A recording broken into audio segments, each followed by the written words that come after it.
9. Artigos científicos acadêmicos. Vamos iniciar como uma questão. Leia o trecho a seguir. Como toda descoberta científica, exige que o pesquisador suspenda seus preconceitos. Ela comporta riscos éticos, mas a ciência não produz automaticamente efeitos nocivos no plano ético. A aplicação da ciência ao mundo prático nunca é mecânica ou automática. Ela depende das escolhas humanas. Os chineses conheciam a pólvora havia séculos, mas só usavam a pólvora para fogos de artifício.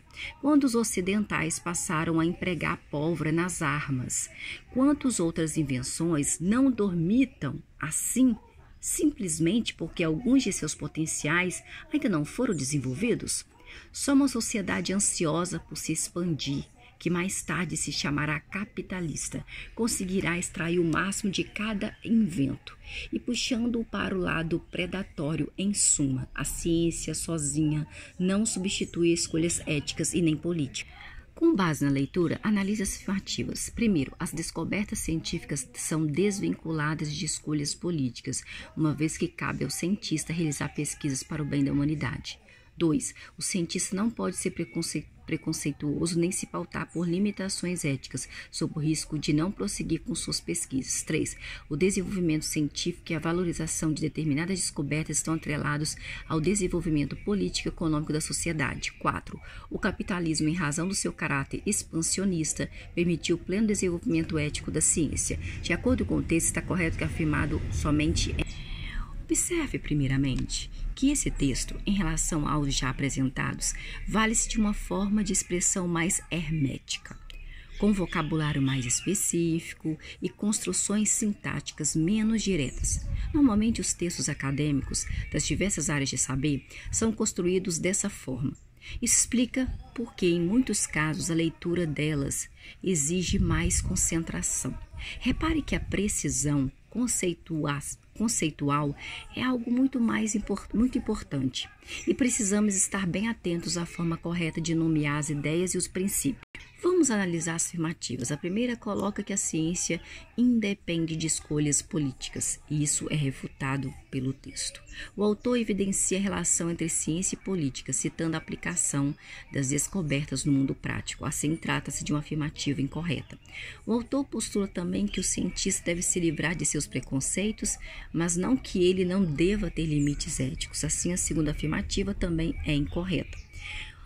Ao citar o caso da pólvora, o autor comprova como as descobertas são ou não valorizadas de acordo com a sua utilidade. Assim, a terceira afirmativa é correta. Em relação ao capitalismo, o autor coloca que esse sistema busca extrair o máximo de cada descoberta, explorando também o seu lado predatório, ou seja, prejudicial. Assim, a quarta alternativa é incorreta. Dessa forma, devemos assinar a alternativa E. Só a 3 que está correta. 3E. O desenvolvimento científico e a valorização de determinadas descobertas estão atrelados ao desenvolvimento político e econômico da sociedade. Página 91. O direito à literatura. Vamos agora ler um trecho, o texto O Direito à Literatura, de Antônio Cândido, crítico literário e um dos maiores intelectuais brasileiros. O direito à literatura. E aí entra o problema dos que lutam para que isso aconteça. Ou seja, entra o problema dos direitos humanos. Por quê? Porque pensar em direitos humanos tem um pressuposto. Reconhecer que aquilo que consideramos indispensável para nós é também indispensável para o próximo. Esta me parece a essência do problema, inclusive no plano estritamente individual, pois é necessário um grande esforço de educação e autoeducação, a fim de reconhecermos sinceramente este postulado. Na verdade, a tendência mais funda é achar que os nossos direitos são mais urgentes que os dos próximos. Nesse ponto, as pessoas são frequentemente vítimas de uma curiosa obnubilação.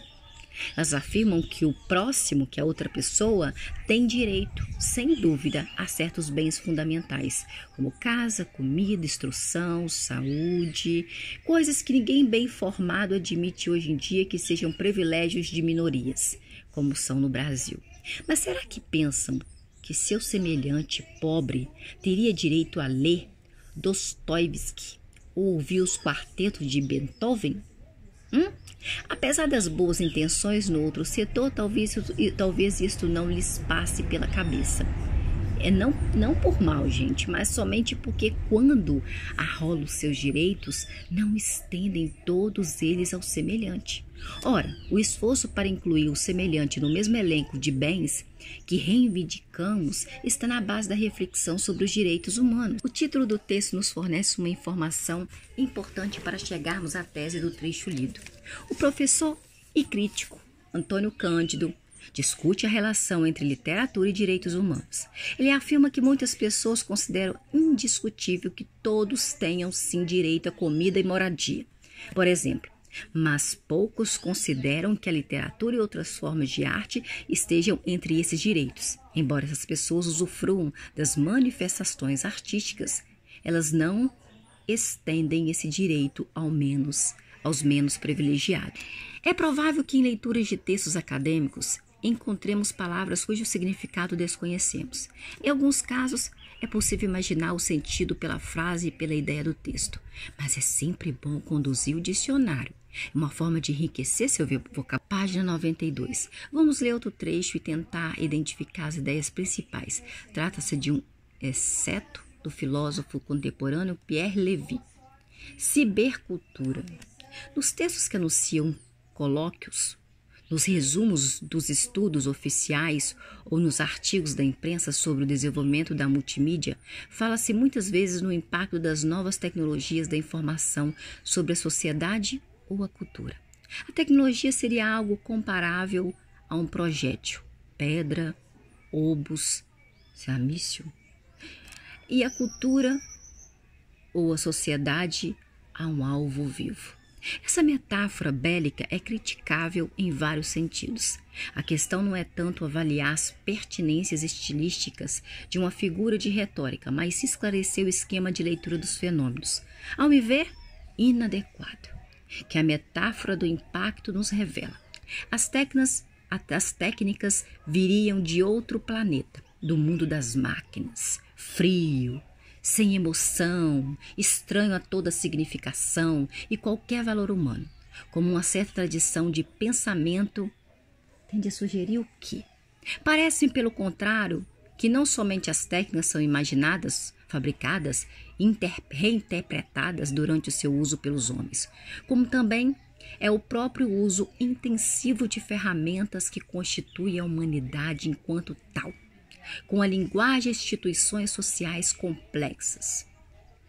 É o mesmo homem que fala, enterra seus mortos e talha os sílex, propagando-se até nós o fogo de Prometeu, que cozinha os alimentos, endurece a argila, funde os metais, alimenta a máquina a vapor, corre nos cabos de alta tensão, queima nas centrais nucleares, explode nas armas, engenhos da destruição. Com a arquitetura que o abriga, reúne e escreve sobre a terra.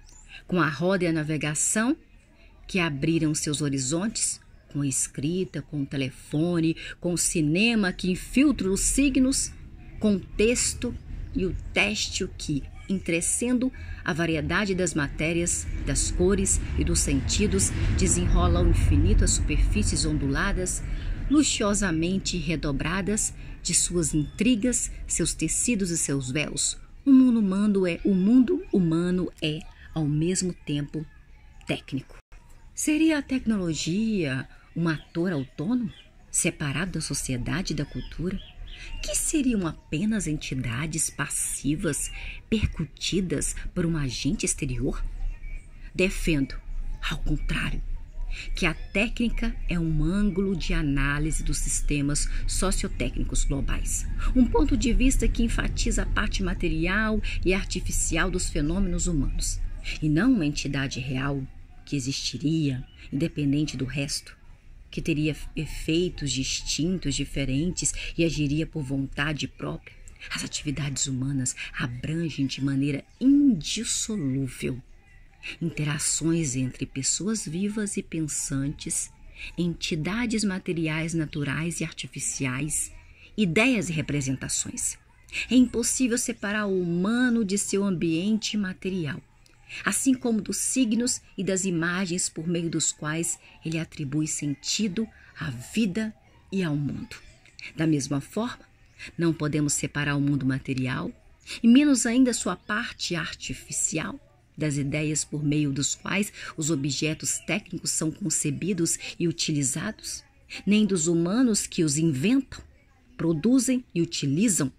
Acrescentemos, enfim, que as imagens, que as palavras, as construções de linguagem estranham-se nas almas humanas, fornecem meios e razões de viver aos homens, e suas instituições são recicladas por grupos organizados, instrumentalizados, como também por circuitos de comunicação e memórias artificiais. Mesmo supondo que realmente existam três entidades, a técnica, a cultura e a sociedade. Essas três entidades, técnica, cultura e sociedade, em vez de enfatizar o impacto das tecnologias, poderíamos igualmente pensar que as tecnologias são produtos de uma sociedade e de uma cultura. Mas a distinção traçada entre cultura, que é a dinâmica das representações, sociedade, as pessoas, seus laços, suas trocas, suas relações de força, e técnica, artefatos eficazes, só pode ser conceitual. Não há nenhum ator, nenhuma causa realmente independente que corresponda a ela. Página 93. Sempre é bom em qualquer leitura reparar na fonte. Essa que nós estamos vendo, que é de Levi, 1999. Reparar na fonte é preciso, isto é, de onde o texto foi extraído, foi tirado. No caso, observe que trata de um trecho do livro Cibercultura, de um dos principais pensadores contemporâneos. O assunto abordado fica explicitado no primeiro parágrafo: as tecnologias contemporâneas de comunicação e informação. No início, o autor já aponta o que será o cerne de seu texto: a crítica à visão que considera a tecnologia como algo externo, independente da sociedade e da cultura. Ele afirma que a metáfora bélica presente na expressão impacto das tecnologias indica que se vê a tecnologia como algo alheio ao humano e ao social. Sua tese aparece formulada no terceiro parágrafo. Defendo, ao contrário, que a técnica é um ângulo de análise dos sistemas sociotécnicos globais, um ponto de vista que enfatiza a parte material e artificial dos fenômenos humanos, e não uma entidade real que existiria independentemente do resto, que teria efeitos diferentes, distintos e agiria por vontade própria. Levi, 1999. Assim, o autor afirma que as tecnologias são produto de uma sociedade e de uma cultura, e que a distinção de três entidades, que é a técnica, cultura e sociedade, é artificial e não corresponde à realidade. Interpretação de textos literários e não literários. Não é objetivo deste material discutir o que torna um texto literário ou não literário. Essa discussão provoca várias polêmicas no meio dos estudos acadêmicos, e não vamos abordar aqui os pontos de concordância e divergência entre autores, não é verdade? No entanto, todos temos noção de que existem textos que recebem a classificação de literários no senso comum. O que definiria a literatura seria o seu caráter ficcional, de ficção. Contudo, temos obras literárias baseadas na história ou em acontecimentos verídicos, verdadeiros, ao mesmo tempo que temos histórias imaginadas, que não são narradas de forma literária. Paul Valéry, escritor e teórico francês, aponta como diferença essencial entre o texto literário e os demais textos o fato de o literário não poder ser resumido sem perder sua essência, pois a forma tem tanta relevância quanto o conteúdo. Assim, por exemplo, os estudantes que apenas leem os seus resumos das obras literárias, como Dom Casmurro, de Machado de Assis, nada aprendem de valor literário, pois consideram apenas o enredo e suas personagens. Obviamente, o texto jornalístico, assim como os outros tipos de textos, não tem essa característica. Se resumirmos uma notícia ou uma reportagem, teremos o seu essencial. Assim, a linguagem explorada em sua dimensão expressiva e estética é apontada como fator determinante da literariedade de um texto. Outra característica da obra literária é que ela não é lida. Em geral, como um objetivo pragmático, quando lemos um texto jornalístico, Estamos interessados em informações. Quando lemos um conto ou um romance, buscamos o prazer da leitura e a compreensão de aspectos da nossa vida por meio da narrativa. Segundo Antônio Cândido, 2011, a literatura cumpre a função de humanização, de fazer viver, de desenvolver o imaginário, a fantasia, a reflexão e o pensamento. Em razão dessas características, um texto literário pressupõe várias interpretações. Assim, para que seja possível a fruição do objeto estético, é aconselhável que se façam várias leituras, pois na primeira tendemos a perceber apenas aquilo que está na superficialidade do texto. Entre as características da linguagem literária estão a expressividade no momento que você está lendo, você está escrevendo, você se expressa, o uso de conotação e a exploração de outros recursos sonoros, semânticos, sintáticos e morfológicos que definem a presença da função poética da linguagem. Embora o textos de jornalísticos, notícias e reportagens, embora o texto jornalístico tenda a ser visto pelo leitor mediano como a representação da verdade, ele apresenta uma construção da realidade, uma vez que, como vimos, a linguagem é subjetiva e há sempre várias formas de contar um fato. Para ilustrar essa ideia, vamos ler o texto a seguir, que de modo bem-humorado mostra como a conhecida história de Chapeuzinho Vermelho seria narrada nos diferentes meios de comunicação. Página 95. Chapeuzinho Vermelho na mídia. Jornal Nacional. William Bonney diz: boa noite. Uma menina de 7 anos foi devorada por um lobo na noite de ontem. Patrícia Poeta, que está ao seu lado, diz: mas, graças à atuação de um caçador, não houve uma tragédia. Globo Repórter, Sérgio Chapelin. Tara? Fetiche? Violência? O que leva alguém a comer na mesma noite uma idosa e uma adolescente? O Globo Repórter conversou com psicólogos, antropólogos e com os amigos e parentes do lobo em busca da resposta. Vamos viajar pela mente do psicopata. E uma revelação. Casos semelhantes acontecem dentro dos próprios lares das vítimas, que se silenciam por medo. Hoje, no Globo Repórter.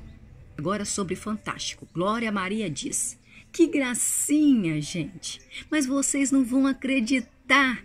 Essa menina linda aqui foi retirada viva da barriga de um lobo. Não foi mesmo? Pergunta acariciando o Chapeuzinho Vermelho. Agora vamos com a Ana Maria Braga do Mais Você.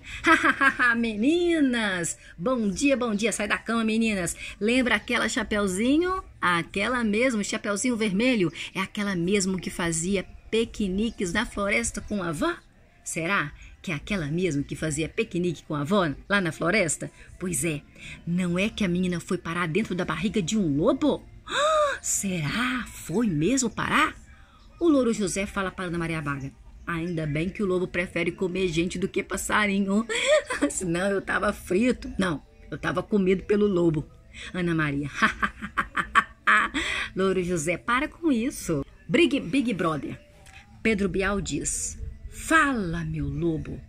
Quem você vai eliminar hoje? Lobo. Devorador. Lobo, que é contado desde séculos e séculos. O lobo diz: hoje eu vou eliminar Chapeuzinho Vermelho porque ela tá de complô com o lenhador, que eu acho, ao meu ver, que estão ao nível de me eliminar. Isso não está fazendo bem para o ambiente da casa.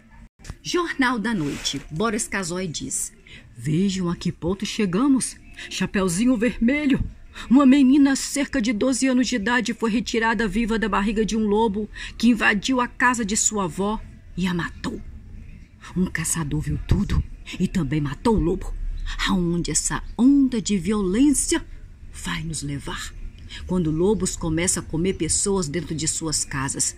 O governo federal precisa tomar providências. Lobo comendo gente é uma vergonha.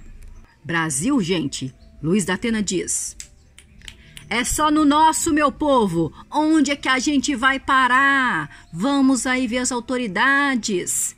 Cadê as autoridades? Cadê as autoridades que estão aí, gente? Eu falei pra vocês que aconteceu alguma coisa com a Chapeuzinho Vermelho. Mês passado eu citei isso pra vocês. A menina ia para a casa da sua vozinha a pé, gente, que é quilômetros até chegar lá. Não tem transporte público. Não tem transporte público. Aonde vai parar, gente? É só no nosso, é só no nosso. Ela foi devorada viva, Chapeuzinho Vermelho, por um lobo. Gente, um lobo safado que devia estar na cadeia. Põe na tela, porque eu falo mesmo. Eu sou da Atena e falo mesmo, porque é só no nosso. Eu não tenho medo de ameaça, não. Nem de lobo morto. Não tenho medo de lobo, não. Pode vir, porque é só no nosso. Gil Gomes. Esta menina, esta pobre menina, está caminhando sozinha à casa da vovozinha, quando de repente, um lobo, um grande lobo apareceu e ele a devorou. Sim, ele devorou a menininha, a pobre da menininha. E aqui na tela, um caçador de mira certeira e sangue frio, direto da 69 DP. A Cristina conta como foi na tela. Super Pop com Luciana Gimenez. Chapeuzinho é convidada para desfilar no programa Só de Lingerie Vermelha hoje, gente. Boa noite, boa noite, boa noite.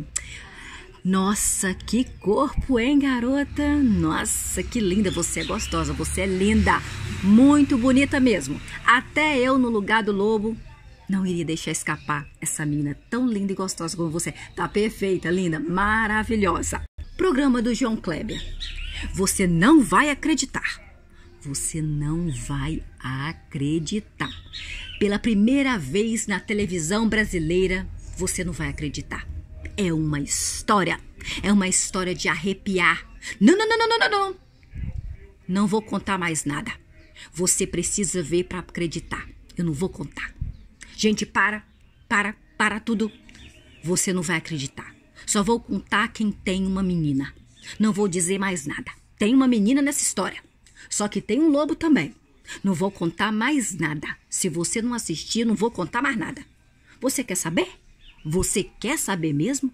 Você quer saber como termina essa história dessa menina e esse lobo? São cenas que você nunca viu e você só vai ver aqui no programa do João Kleber. Tem uma menina e tem um lobo. Mas também tem um caçador, você nunca viu. Se você não assistiu o programa hoje, você não vai acreditar.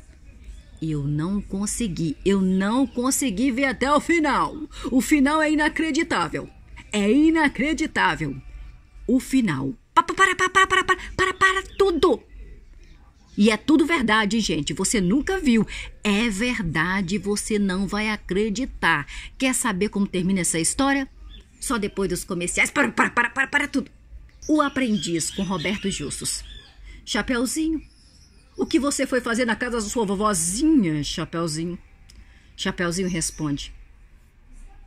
Roberto Justus, eu fui levar uns doces para a vovozinha. De graça? Você foi, Chapeuzinho, na casa da sua avó levar docinho de graça sem cobrar nada? Mas você não tinha um planejamento para isso, Chapeuzinho? Qual foi o planejamento que você fez para ir até a casa da sua vovó entregar o doce para ela? Você achou que era um marketing mais correto você ir de graça, sem planejamento? Você sem saber para onde você passava, se tinha alguém ali, se tinha lobo, se não tinha? Que tipo de postura você teve, seu líder?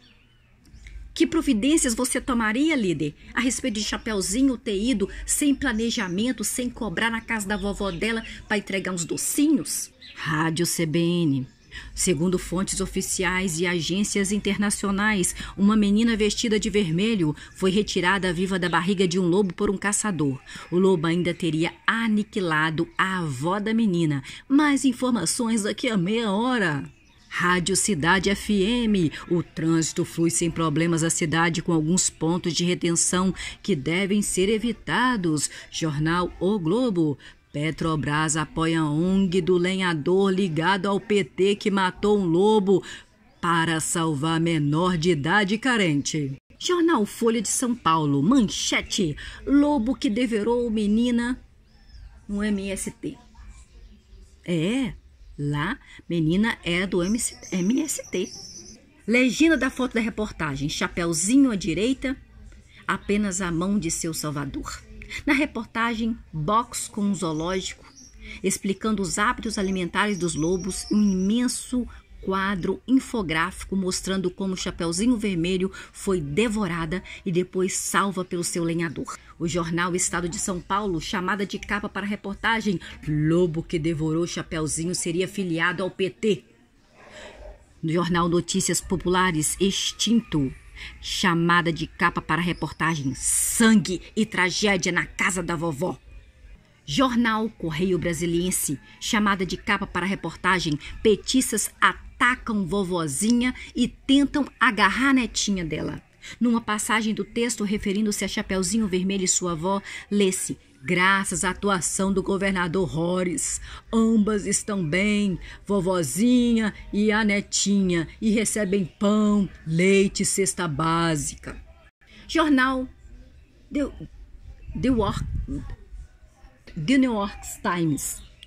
Tem coisas que só acontecem só no Brasil. Aqui nos Estados Unidos, não. Uma menina órfã, de nome desconhecido, chamada apenas por Chapeuzinho Vermelho, percorria selvas do Pará, que são infestadas por lobos, excluídos de seu habitat natural pela selvagem depredação da floresta tropical lá do Brasil. Numa área onde o governo não atua, Chapeuzinho teve quase o mesmo destino da missionária americana Dorothy. Enquanto esta foi assassinada por poceiros de terra, a avó de Chapeuzinho foi morta por um dos lobos que depois devorou a menina Chapeuzinho. Por acaso, um caçador, provavelmente índio da região e desamparado da FUNAI, sem ter o que comer, invadiu a casa da avó e matou o lobo. Enquanto preparava sua primeira refeição da semana, para sua surpresa, encontrou dentro da barriga do lobo Chapeuzinho Vermelho, ainda viva. Dentro da barriga do lobo. Como se pode ver, há uma ausência total de políticas ambientais do governo brasileiro, permitindo que situações como essas aconteçam com frequência no Brasil. Jornal Zero Hora: a avó de Chapeuzinho nasceu no Rio Grande do Sul. Jornal Agora: sangue e tragédia na casa da vovó. Jornal do Brasil extinto, chamada de capa para a reportagem: floresta, garota é atacada por lobo. Na reportagem propriamente dita, o leitor não fica sabendo onde, nem quando, nem mais detalhes a respeito do fato. Jornal Dia: lenhador desempregado tem dia de herói. Jornal Extra: promoção do mês: junte 20 selos, mais R$19,90 e troque por uma capa vermelha igual a da Chapeuzinho Vermelho. Jornal Meia Hora: lenhador passou o rodo e mandou o lobo pedófilo pro saco. Jornal Diário Gaúcho: sangue e tragédia no barraco da vovó. Revista Isto É, chamada de capa para a reportagem: gravações revelam que o lobo foi assessor influente político. Revista Veja: Lula sabia das intenções do lobo e não falou nada, né, Lula?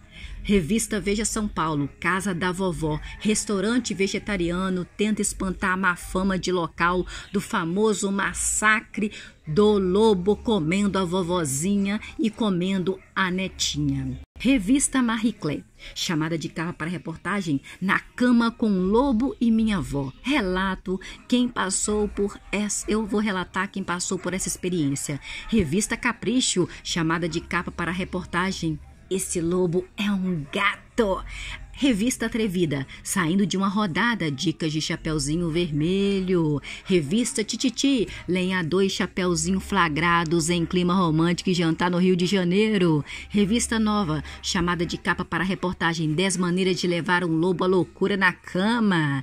Revista Playboy: título do ensaio fotográfico com Chapeuzinho Vermelho no mês do escândalo. Veja que só o lobo viu. Revista G Magazine: título do ensaio fotográfico com lenhador dias depois do seu ato heróico. Lenhador mostra o machado. Lenhador mata o lobo e mostra o pau. Revista Sexy, ensaio fotográfico com Chapeuzinho Vermelho, 1 ano depois do escândalo. Essa garota matou a fome do lobo. Revista VIP, Chapeuzinho Vermelho, como você nunca viu, o lobo mau bem que tentou. Revista Trip, Chapeuzinho Vermelho, inocência e sensualidade depois do susto. Revista super interessante, lobo mau, mito ou verdade? Revista Caras, reportagem fartamente ilustrada com Chapeuzinho Vermelho, 1 ano depois do escândalo, na banheira de hidromassagem, na cabana da vovozinha, em Campos de Jordão. Chapeuzinho reflete sobre os acontecimentos. Numa passagem da reportagem, Chapeuzinho confessa: até ser devorada, eu não dava valor para muitas coisas da vida. Hoje sou outra pessoa. Revista Cláudia, chamada de capa para a reportagem. Como chegar à casa da vovozinha sem se deixar enganar pelos lobos no caminho? Revista Cláudia Cozinha. A vovó se foi, mas deixou seu livro de receitas. Página 101. Essa brincadeira bastante divertida serve para refletirmos sobre a construção de sentidos que um texto jornalístico traz. Você deve ter reparado que cada veículo de comunicação ou programa destaca um elemento da história, de acordo com a sua linha editorial.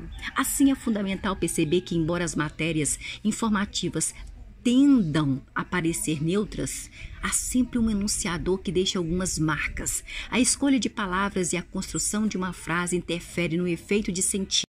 Marta inaugura a 3ª escola em aldeia indígena. A prefeita de São Paulo, Marta Suplicy, inaugurou ontem o 3º Centro de Educação e Cultura Indígena, o SESI, em uma aldeia Guarani, próximo ao Pico de Jaraguá. Na zona norte da cidade, no local, não há esgoto ou água encanada. Cerca de 70 crianças até 6 anos irão ter aulas em Guarani no local, onde foram instalados 8 computadores com acesso à internet. O SESI inaugurado é o único ponto da aldeia com água encanada. Segundo moradores, a própria comunidade reivindicou a construção do SESI. Página 101. Temos informações factuais que são facilmente compreendidas com a rápida leitura do texto. No entanto, sua interpretação exige que prestemos atenção em alguns elementos. O título parece indicar uma atitude positiva, então, da prefeita Marta Suplicy. Afinal, inaugurar a escola significa investir em educação. Contudo, no final do primeiro parágrafo, a seguinte afirmação: no local não há esgoto ou água encanada. Na sequência, temos a informação sobre os computadores e sobre o ato de que a escola será o único lugar da comunidade com água encanada. Essas colocações revelam uma crítica implícita à atuação da prefeita Marta Suplicy, que privilegia a compra de computadores com acesso à internet e não investe em saneamento básico. Além disso, a menção ao número de crianças e ao número de computadores também se constitui como uma crítica, pois serão apenas 8 máquinas para 70 crianças. Repare que em nenhum momento o jornalista se vale de palavras valorativas, como adjetivos ou advérbios. Toda crítica é construída de forma implícita a Marta Suplicy. Assim, um texto pequeno, aparentemente despretensioso e neutro, temos uma crítica à gestão da prefeitura de Marta Suplicy. Tomemos agora como exemplo a capa que anuncia uma reportagem em outubro de 2005. Houve um referendo para decidir se deveria haver o desarmamento da população. A revista Veja chegou às bancas com a capa reproduzida. Revista Veja, olha, razões para votar não. A proibição vai desarmar a população e fortalecer o arsenal dos bandidos. Vai tirar... Aqui, ó, a proibição vai desarmar a população e fortalecer o arsenal dos bandidos. 7 razões para votar não. 102. Notícia e reportagem são 2 gêneros textuais diferentes do jornalismo informativo. Embora esses termos sejam usados muitas vezes como sinônimos pelos leitores, a notícia é um texto que segue um formato pré-estabelecido, em que as informações principais vêm no início e seu foco é no factual.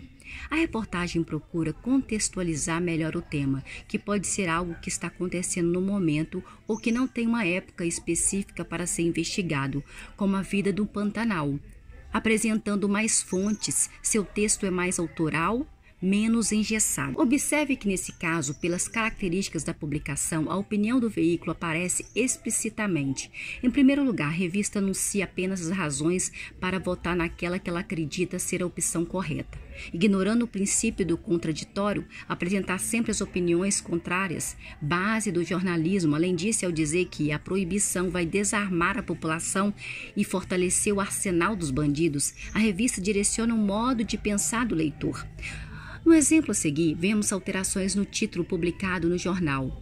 No texto original, o advérbio já transmite a ideia de que o custo foi alto. A troca pelo só e até agora inverte esse sentido. Veja a seguir. Olhando assim a manchete, parece que o prejuízo já é enorme, já é grande. E a mineradora já contribuiu bastante com a sua parte, certo? Só que não. Esses 655 milhões gastos até agora correspondem a 1/3 do que foi homologado na Justiça. Tragédia de Mariana já custou 655 milhões para a mineradora Samarco até agora. Isso significa que o leitor deve estar atento ao modo como os textos jornalísticos constroem a realidade e deve, além de compreender o fato, interpretar sua representação pelo meio de comunicação, crônicas. As crônicas são consideradas um gênero híbrido, crônicas híbrido, que se estabelece na fronteira entre literatura e jornalismo. Trata-se de um tipo de texto que se desenvolveu do século XIX no Brasil e que, a partir da década de 1930, assumiu novas feições. Segundo Antônio Cândido, a crônica não tem a magnitude de outros gêneros literários, mas capta a vida ao rés do chão. E essa é a característica que lhes confere grandiosamente. O cronista sempre revela, com olhar agudo e sensível, algo do cotidiano e em um texto leve conduz os leitores à reflexão. Vamos ler uma crônica bem conhecida de Fernando Sabino, A Última Crônica. A caminho de casa, entro no botequim da Gávea para tomar um café junto ao balcão.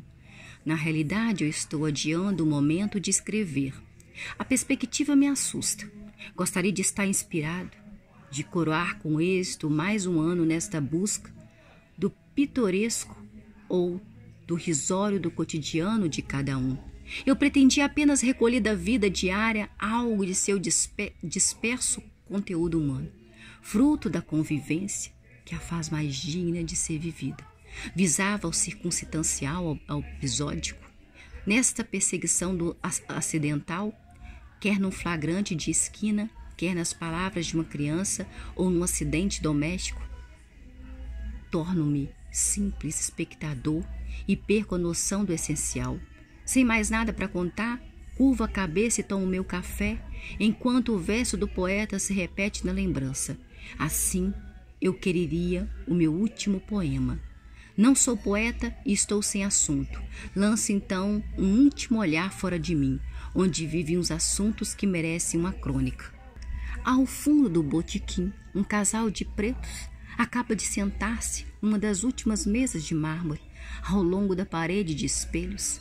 A compostura da humildade, na contenção de gestos e palavras, deixa-se acrescentar pela presença de uma negrinha de seus 3 anos, laço na sua cabeça, toda arrumadinha no vestido pobre, que se instalou também à mesa. Mal ousa balançar as perninhas curtas ou correr os olhos grandes de curiosidade ao redor. 3 seres esquivos que compõem em torno à mesa a instituição tradicional da família, célula da sociedade. Vejo, porém, que se preparam para algo mais que matar a fome. Passo a observá-los. O pai, depois de contar o dinheiro que discretamente retirou do seu bolso, aborda o garçom, inclinando-se para trás na cadeira e aponta no balcão um pedaço de bolo sobre a redoma. A mãe limita-se a ficar olhando imóvel, vagamente ansiosa, como se aguardasse a aprovação do garçom. Este ouve concentrado o pedido do homem e depois se afasta para atendê-lo. A mulher suspira, olhando para os lados, e reassegura-se da naturalidade de sua presença ali. Ao meu lado, o garçom encaminha a ordem do freguês. O homem atrás do balcão apanha a porção do bolo com a mão, largo no pratinho. Um bolo simples, amarelo escuro, Apenas uma pequena fatia triangular? A negrinha, contida na sua expectativa, olha a garrafa de Coca-Cola e o pratinho que o garçom deixou à sua frente. Por que não começa a comer? Será porque ela não começou a comer? Vejo que os três, pai, mãe e filha, obedecem em torno da mesa um discreto ritual. A mãe remexe na bolsa de plástico preto e brilhante, retira qualquer coisa lá de dentro. O pai se mune de uma caixa de fósforo e espera. A filha aguarda também, atenta como um animalzinho. Ninguém mais observa além de mim. São 3 velhinhas brancas, minúsculas, que a mãe espeta caprichosamente na fatia daquele bolo. Enquanto ela serve a Coca-Cola, o pai risca o fósforo e acende as velas. Como um gesto ensaiado, a menininha repousa o queixo no mármore e sopra com força, apagando as chamas. Imediatamente põe-se a bater palmas, muito compenetrada, cantando num balbúcio. Os pais se juntam discretos. Parabéns pra você, parabéns pra você. Depois a mãe recolhe as velas, torna a guardá-las na bolsa. A negrinha agarra finalmente o bolo com as 2 mãos sôfregas e põe-se a comê-lo o bolo. A mulher está olhando para a menina com ternura. Ajeita-lhe a fitinha no cabelo crespo, limpa o farelo de bolo que cai do colo. O pai corre os olhos pelo botequim satisfeito, como a se convencer intimamente do sucesso da celebração. Dá comigo, de súbito. Ao observá-lo, nossos olhos se encontram. Ele se perturba, constrangido, vacila, ameaça baixar a cabeça, mas acaba sustentando o olhar e enfim se abre num sorriso. Assim eu queria, minha última crônica, que fosse pura como esse sorriso. Repare que o texto ele é simples, escrito em linguagem acessível a todos. Faz com que o leitor reflita sobre episódios cotidianos.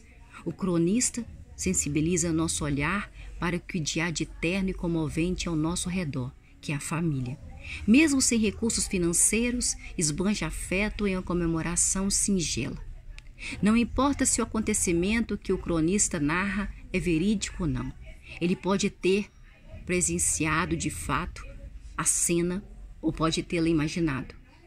Diferentemente dos textos informativos do jornalismo, a crônica não tem compromisso com a veracidade daquilo que é narrado. Devemos ainda ressaltar que esse texto, por metalinguagem, explica a atuação do cronista, buscar o pitoresco ou o risório no cotidiano.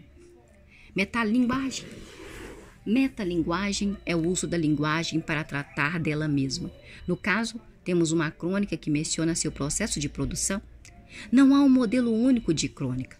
Existem aquelas em que o teor persuasivo ou argumentativo é mais acentuado, como apresentada a seguir, escrita por Clarice Lispector, sob o pseudônimo de Teresa Quadros, em uma seção feminina do jornal Comício, em 1952.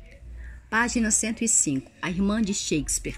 Uma escritora inglesa, Virginia Woolf, querendo provar que mulher nenhuma, na época de Shakespeare, poderia ter escrito as peças de Shakespeare, inventou para este último uma irmã que se chamaria Judith.